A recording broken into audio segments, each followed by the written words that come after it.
pour ce moment que Dieu nous a encore donné. Donc nous sommes dans la joie parce que nous sommes dans la maison de l'Éternel.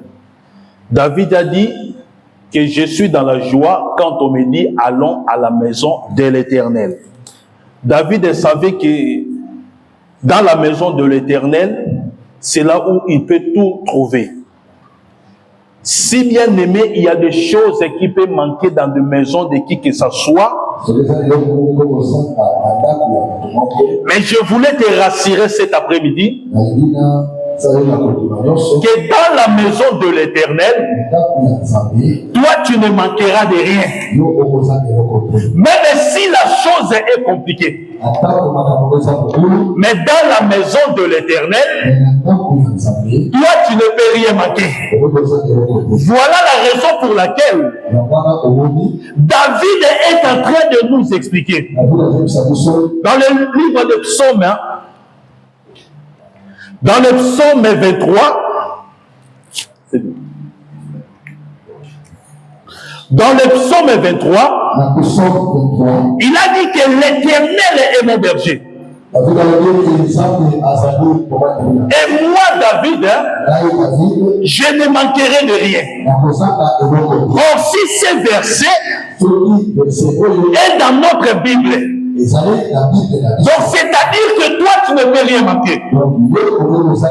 Même là où les gens manquent de choses, parce que Dieu est ton berger, toi, tu ne peux rien manquer. Même si la chose est impossible,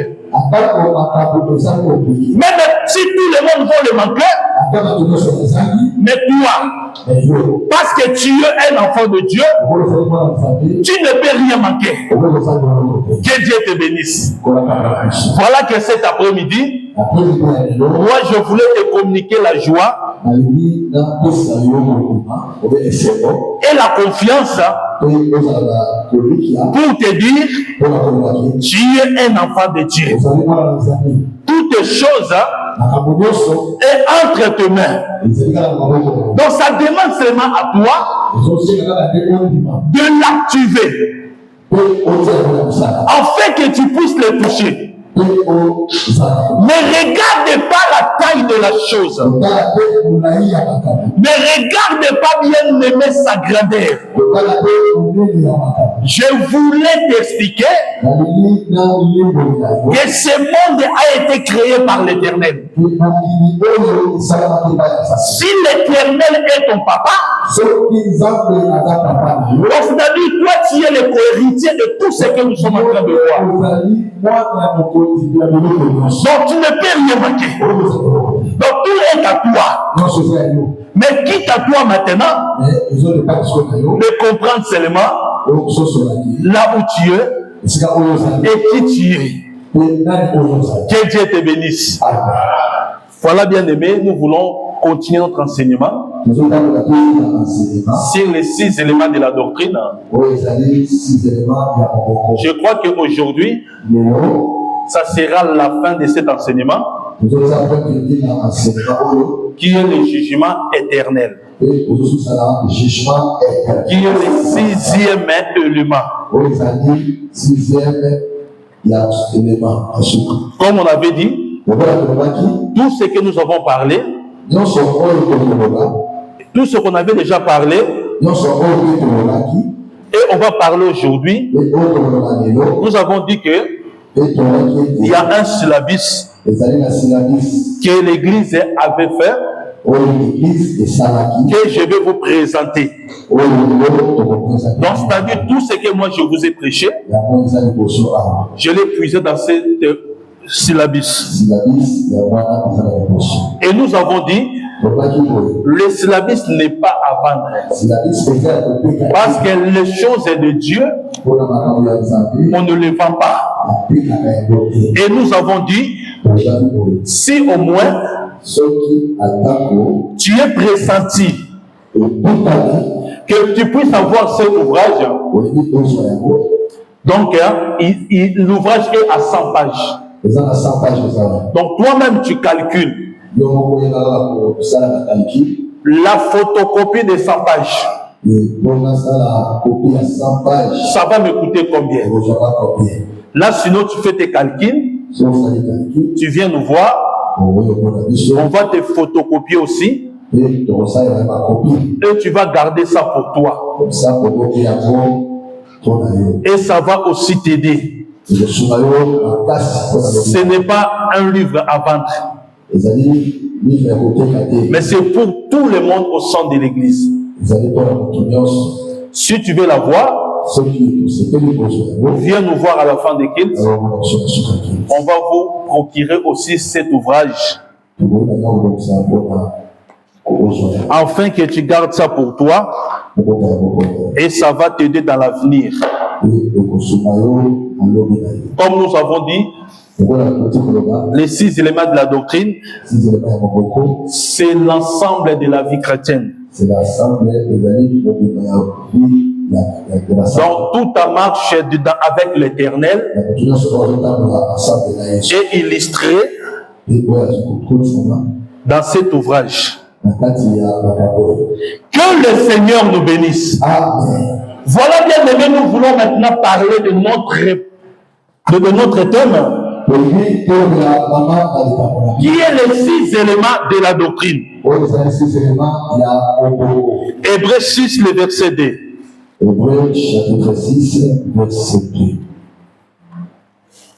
C'est pourquoi, laissant les éléments de la parole de Christ, tendant à ce qui est parfait, sans poser de nouveau le fondement du renoncement aux œuvres mortes, de la foi en Dieu, de la doctrine des baptêmes, de l'imposition des mains, de la résurrection des morts et du jugement éternel. Et du jugement éternel. Et nous avons dit que le jugement éternel est le dernier élément à ce qui concerne les éléments de la doctrine. Et nous voulons dire que tous les musiciens, s'il vous plaît, si vous pouvez prendre la place qui est là devant, le protocole, s'il vous plaît, cet enseignement aussi vous concerne. Le protocole, s'il vous plaît. Les musiciens, les protocoles,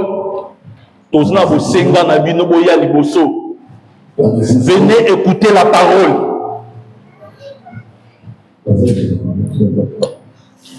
Ok. Et nous avons dit que le jugement éternel vient se retrouver à la dernière position à ce qui concerne les 6 éléments. Et nous avons dit que tous ces 6 éléments, c'est ça qui représente la marche des chrétiens sur la terre. Donc si tu veux aller au ciel, ou si tu veux aussi hériter, bien aimé, la bénédiction de l'Éternel, bien aimé, la solution est que de suivre les 6 éléments de la doctrine. En respectant les 6 éléments de la doctrine, l'Éternel sera avec toi. Et ta vie sera bénie sur la terre. Et demain, tu hériteras les royaumes des cieux. Que Dieu nous bénisse. Voilà qu'aujourd'hui, nous voulons parler du jugement éternel.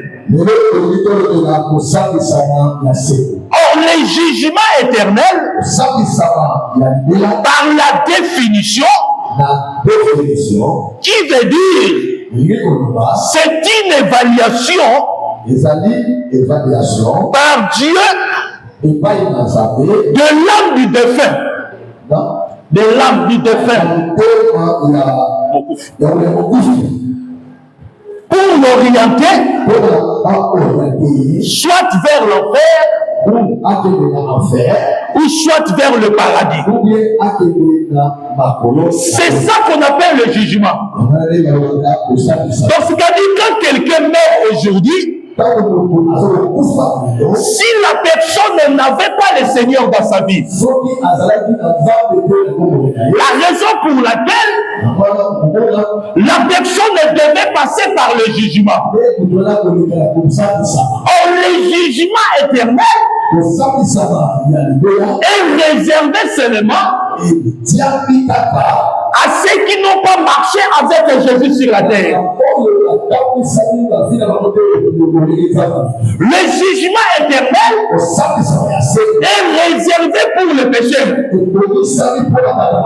Voilà la raison pour laquelle, quand tu es encore sur la terre, c'est le moment, bien-aimé, de pratiquer la justice de Dieu. Parce que tôt ou tard, nous allons mourir. Et quand nous mourrons, afin que toi tu puisses échapper de ce jugement. Parce que les enfants de Dieu, et ils ne vont pas passer au jugement. Que Dieu te bénisse. Apocalypse 20. Apocalypse chapitre 20. Verset 10. Apocalypse chapitre 20, verset 10. Et le diable, qui les séduisait, fut jeté dans les temps de feu et de soufre, où sont la bête et le faux prophète. Et ils seront tourmentés jour et nuit au siècle des siècles. Verset 11. Verset 11. Au verset 11, il est écrit: Puis je vis un grand trône blanc, et celui qui était assis dessus, la terre et le ciel s'enfuirent devant sa face, et il ne fut plus trouvé de place pour eux. La parole de l'Éternel. Donc vous allez comprendre, frères, lorsque celui qui marche bien-aimé dans le péché, et c'est celui qui va rencontrer le jugement. Le jugement devra se réaliser après la mort. Donc après la mort, si tu n'as pas marché avec Jésus, là maintenant tu vas rencontrer le jugement éternel. Or le jugement éternel n'est pas réservé aux enfants de Dieu.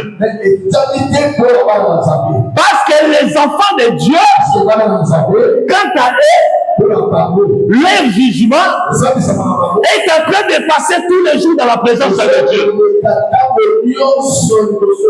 Quand nous sommes dans la présence de Dieu, et tel qu'un enfant de Dieu, tu es déjà en train de passer ton jugement. Parce que l'église, c'est aussi comme un tribunal. Oui, il y a des juges qui sont en train de nous juger. Or, les juges en question, ce sont les ministères de la parole. Quand le ministère de la parole est prêché, c'est-à-dire nous les enfants de Dieu, c'est là que nous sommes jugés. La raison pour laquelle, frère, ne sois pas fricté. Quand nous sommes en train de parler de quelque chose, parce que la parole de Dieu ne peut pas te rendre heureuse. Mais quand la parole de Dieu est prêchée, toi tu devais pleurer. Parce que la Bible déclare, la tristesse c'est selon Dieu. Tristesse. Mawa. Produit la repentance. Donc quand nous sommes en train de prêcher, toi tu devais entrer dans le deuil. C'est là qu'il va reproduire la repentance. Souvenez-vous, quand Pierre a regardé Jésus, le coq a chanté. Quand le coq a chanté, Pierre ne riait pas. Mais Pierre entrait dans le deuil. Il est allé pleurer. C'est ça la parole de Dieu.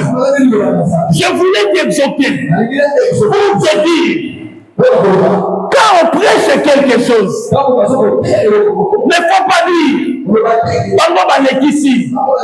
Mais c'est tout d'abord, Dieu est en train de te juger. Parce que le jugement devait commencer dans la maison de Dieu.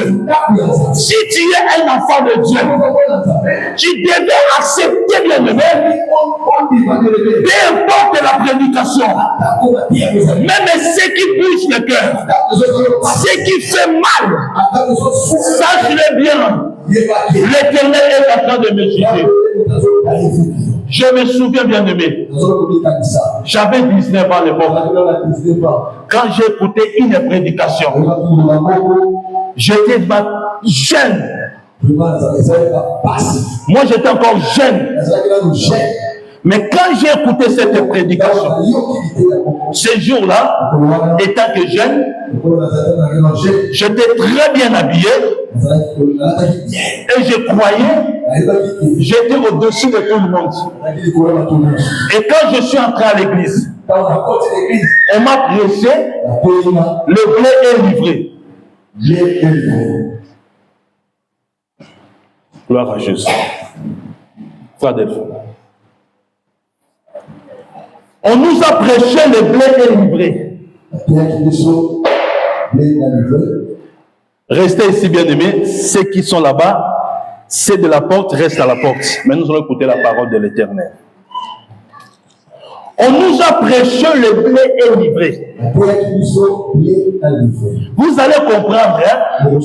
Cette parole m'avait rendu malade ce jour-là. Et j'avais oublié ce que j'étais. Et je me suis vu rien devant le monde. Et après les culte, je suis rentré chez moi. Et vous allez remarquer que toute la nuit, cette parole bien-aimée tournait ma tête. Et j'étais triste toute l'après-midi et les jours suivants. C'est ça la parole de l'Éternel. Voyez, bien-aimé, quand tu entres dans la maison de Dieu, sache-le bien que tu es bienvenu dans un tribunal où on va te juger. Mais on va te juger au travers de la prédication. Quand tu vas écouter la prédication, il a fallu la tristesse, bien-aimé, puisse envahir ta vie. Et lorsque ça va reproduire, ce qu'on appelle la répatance. C'est ça que la personne qui va quitter le monde afin de venir auprès de l'Éternel. Que le Seigneur nous bénisse. Mais cet après-midi, moi j'aimerais que nous puissions parler le jugement éternel version évangélique. Je voulais le prêcher purement évangélique. Mais vous allez remarquer que le jugement représente beaucoup de choses au sein de l'Église, dans la vie d'un enfant de Dieu. Parce que le jugement était hier dans l'Ancienne Alliance, le jugement est aujourd'hui et le jugement sera hier. Mais aujourd'hui, nous voulons toucher le jugement éternel, version évangélique. Or, dans la version évangélique, nous voyons que le jugement est aussi la frappe de l'Éternel. Quand l'Éternel est en train de frapper, c'est aussi ce qu'on appelle le jugement. Remarquez, frère, si nous lisons dans le livre de Genèse 6, vous allez remarquer quand Noé était en train de construire sa barque, Les gens se moquaient de Noé. Le monde était pollué par le péché. Mais Noé était en train de construire l'arche. Mais jusqu'à ce que Noé va entrer avec sa famille dans l'arche. Et nous avons constaté qu'il y avait une forte pluie qui tombait sur la terre. Or, quand la pluie tombait, pendant 40 jours et 40 nuits, les gens qui étaient dehors de l'arche, ils ne pouvaient pas se sauver. Or, cette pluie était en quelque sorte un fouet qui était en train de juger le monde. Or, la raison pour laquelle nous disons que le jugement dans la version évangélique est aussi bien nommé la frappe de l'Éternel. La frappe que Dieu réserve à tous ceux qui viennent perturber la vie des enfants de Dieu. À tous ceux qui viennent perturber ta vie, je voulais te rassurer que le jugement de Dieu devait tomber dans leur vie. Je suis dans le livre d'Exode 12, le verset 12. Exode chapitre 12, verset 12. Est-ce que nous sommes dans la salle? Amen. Est-ce que nous comprenons? Cette nuit-là, je passerai dans la pays d'Égypte. Dès kaka na mutu wana nakoleka na mboka ya Ejipito. Je frapperai tous les premiers-nés du pays d'Égypte. Ngai nakobeta oyo ezali bana ya yambo ya ba Egypte. Depuis le son jusqu'à Salomon. Kobanda na bato kino na banyama. Je justerai le jugement contre tous les dieux d'Égypte. Ngai nakosala penza esambiselo na banzambe nyonso ya ba Egypte. Je suis éternel. Nazali bongo Yahweh, la parole de l'Éternel. Là, c'est l'Éternel qui est en train de parler à Moïse. Mais pourquoi Dieu devait parler ainsi? Parce qu'Israël était en captivité pendant 430 ans. Mais quand l'Éternel est descendu, l'Éternel a commencé à frapper par le duple. Par le duple. Mais la Bible déclare dans le 10e pleu, Dieu va dire à Moïse, maintenant, vous devez maintenant manger l'agneau. L'Éternel a expliqué comment Israël devait manger l'agneau. La raison pour laquelle il va dire, maintenant moi je vais descendre et je vais frapper tous les premiers nés de l'Égypte et je vais juger tous les dieux égyptiens. Donc vous allez comprendre, Israël qui était en captivité, mais il ne peut que sortir lorsque le jugement de Dieu devait passer. Quand l'Éternel va juger, c'est là qu'Israël devait quitter l'Égypte. Aucun n'est dans le Seigneur. Mais il y a une condition pour qu'Israël puisse quitter l'Égypte. Dieu va leur dire, vous devez manger d'abord l'agneau. Quand l'agneau sera mangé, c'est là que le jugement devait tomber. Quand le jugement va tomber, Israël devait quitter l'Égypte.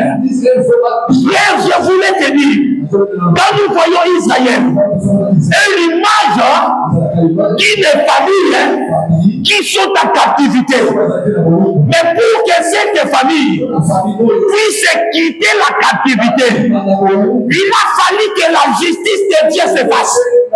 Mais pour que cette justice se fasse, il a fallu d'abord Israël puisse manger l'agneau. Oh, je voulais te dire, frère, l'agneau était bien aimé conditionné.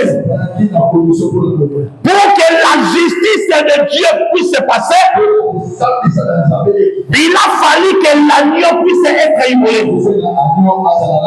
Aussi longtemps que l'agneau n'a pas été immolé,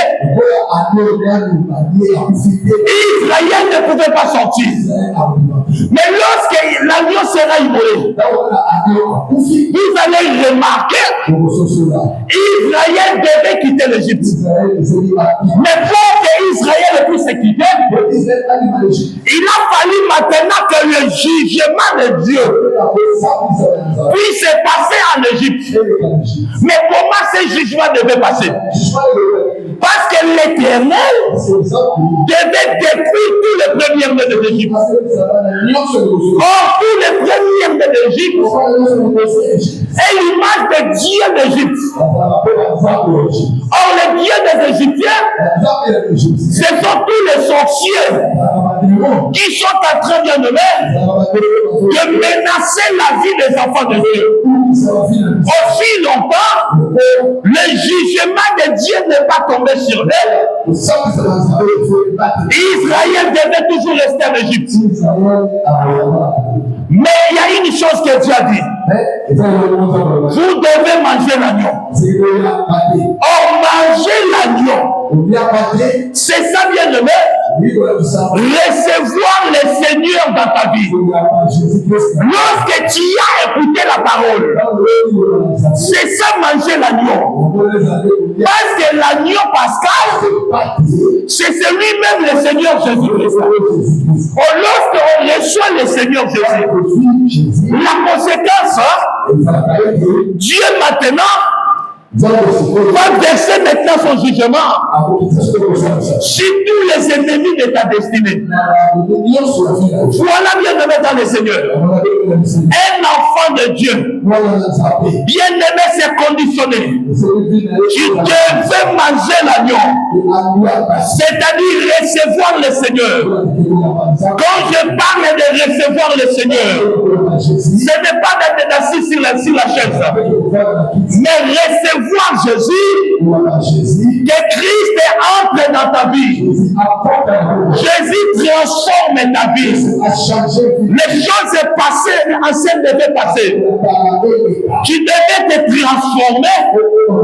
C'est ça, manger l'agneau. Or, lorsque tu vas manger l'agneau, la conséquence, les choses qui bloquaient ta vie, l'Éternel devait s'en charger de cela, afin que toi tu puisses vivre la gloire de Dieu. Aujourd'hui, frère, il y a beaucoup de gens qui sont en captivité et qui attendent le jugement de Dieu. Mais le jugement n'arrive pas. Pourquoi?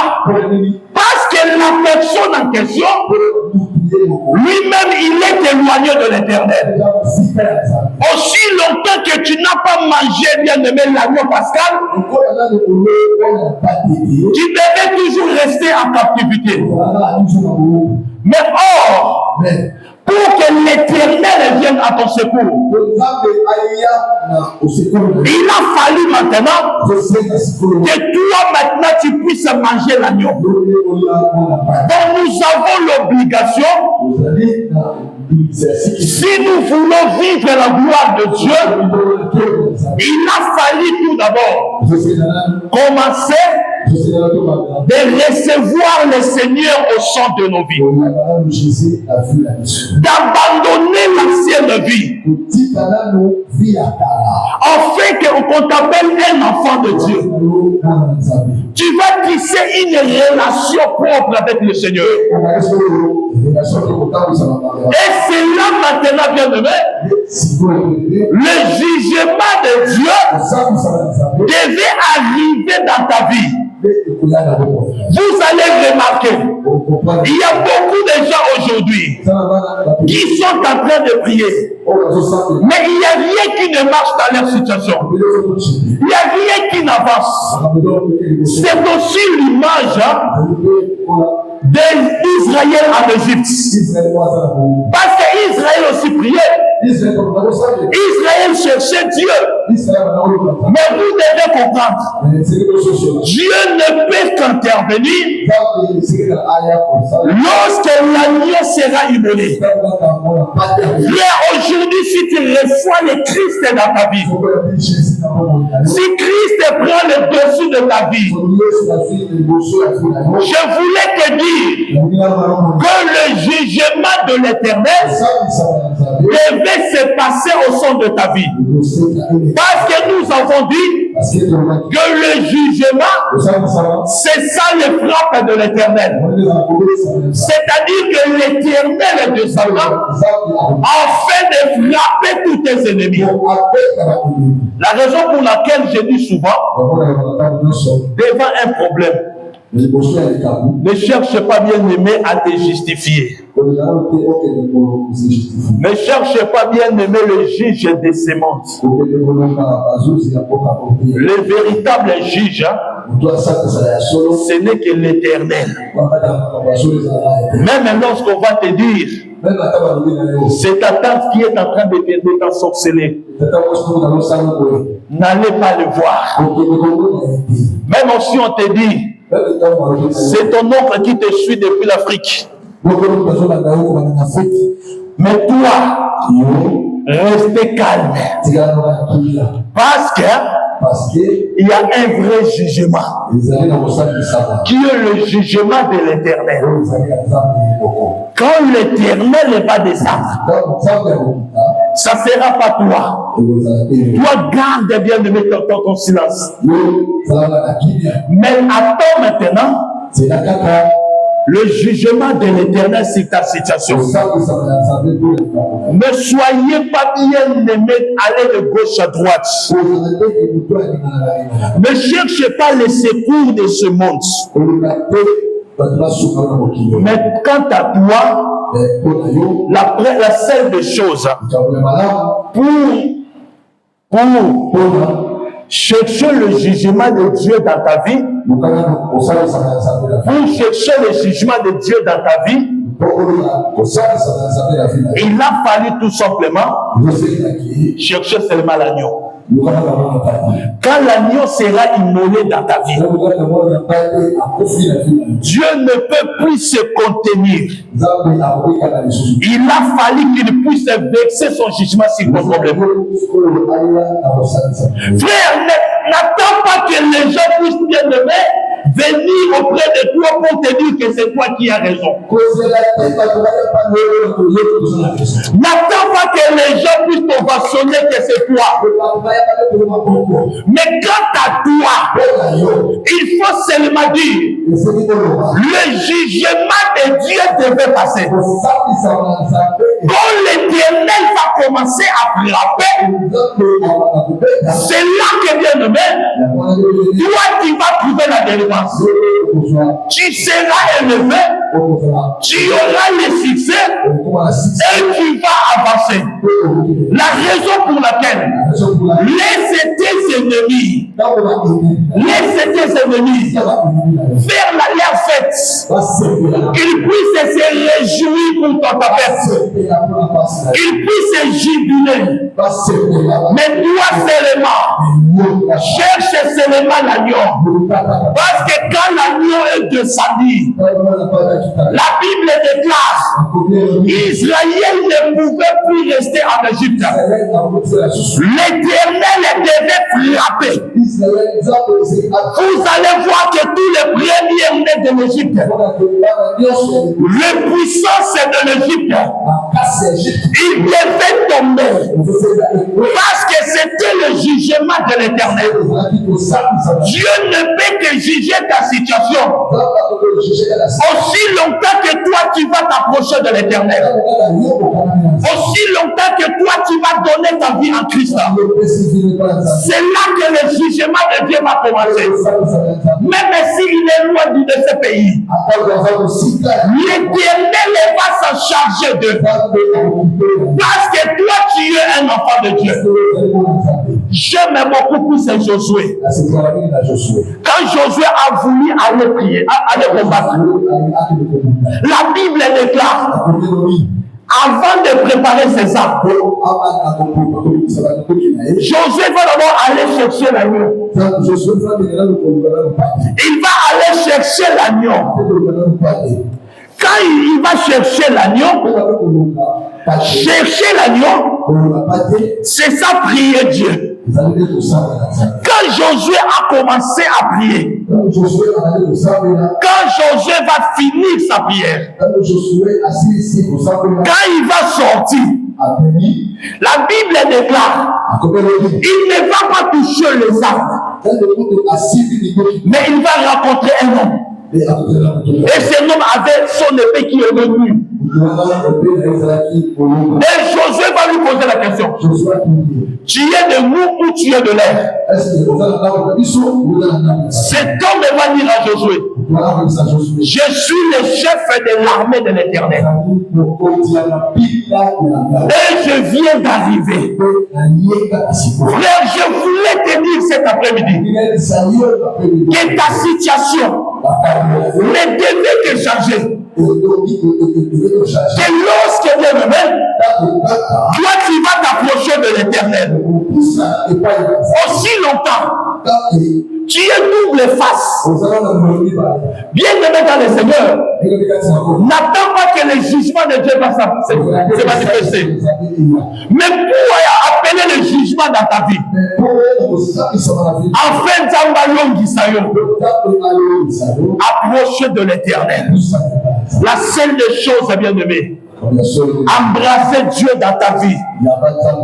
Et Dieu lui-même qui va s'en charger de toutes les personnes qui veulent à ta tête, qui cherchent bien aimé ta malédiction, qui dérangent ton mariage, qui dérangent ta santé, qui dérangent ton travail. L'Éternel est devenu de ça. Et c'est lui qui va s'en occuper. Mais toi, il faut seulement embrasser Jésus, aimer l'Éternel, parce que le jugement, c'est l'Éternel qui descend pour frapper nos ennemis.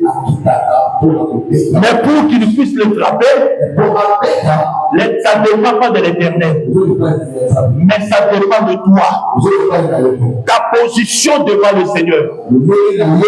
C'est ça qui fera en sorte que le jugement de l'Éternel puisse se manifester au sein de ta vie. C'est ça la sortie du peuple d'Israël dans la captivité. Tu ne peux pas sortir aussi longtemps que tu n'as pas mangé l'agneau.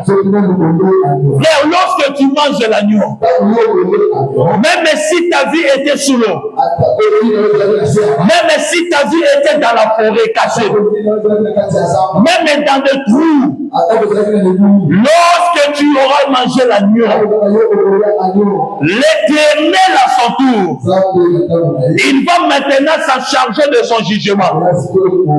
C'est-à-dire, il va aller maintenant chercher tous les gens de ta famille, tous ceux qui veulent à ta destinée, tous ceux qui cherchent bien aimer ta peau, sans que toi tu puisses prier. Sans que toi tu puisses prier, l'Éternel lui-même, il va prendre le dessus afin de combattre tous ceux qui viennent me chercher ta perte. Parce que bien aimé, tu as l'Éternel dans ta vie. Crois en Jésus. L'Éternel fera le reste dans ta vie. Le jugement, bien aimé, l'Éternel devait frapper tous ceux qui veulent à ta destinée, tous ceux qui veulent à ta vie, tous ceux qui cherchent, bien aimé, les difficultés de ta vie, afin que toi tu n'avances pas. Oui? Il y en a ceux qui sont nés dans une famille où il y a la sorcellerie. Or, dans ces situations, pour sortir la tête, la chose devient compliquée. Parce qu'il y a les premiers-nés qui les a entourés. Les premiers-nés de l'Égypte, qui les ont entourés. Mais il a fallu maintenant que l'Éternel puisse descendre dans sa justice afin de les frapper tous. Mais pour que cette justice puisse se manifester dans ta vie, il a fallu que cet après-midi, que toi tu puisses manger l'agneau. Accepter Jésus dans ta vie. Abandonner l'ancienne vie. Abandonner les choses qui ne glorifient pas le Seigneur. Marcher avec Dieu. Aimer Dieu dans ta vie. Que le Seigneur Jésus puisse être le socle de ta vie. C'est là que, bien-aimé, tu auras la délivrance. Les ennemis de ta vie, l'Éternel fera justice. Afin que toi, cet après-midi, tu témoignes à l'Éternel. Tu dis certainement, Dieu nous a visités. Mais cela, bien-aimé, ne viendra pas par toi. Mais l'Éternel fera sa justice. Et toi, tu vivras. Et tu verras et tu raconteras les œuvres de l'Éternel. Que le Seigneur nous bénisse. Est-ce qu'on peut se lever?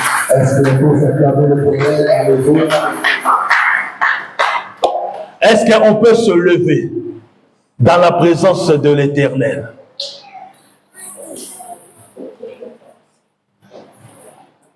Nos yeux sont fermés.